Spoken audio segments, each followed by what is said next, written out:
Alright, happy homeowners. Getting ready to apply the last coat of finish over here on this old original oak hardwood floor that we refinished. Look at that. Here's what it used to look like. Here's this beautiful thing now. Whew. Man, what a difference. What a difference.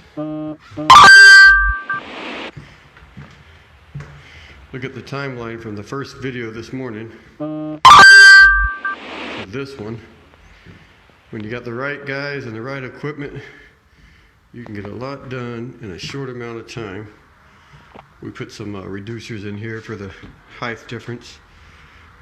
Remember those big ugly boards that were over here all cut and split and nailed? This thing is beautiful.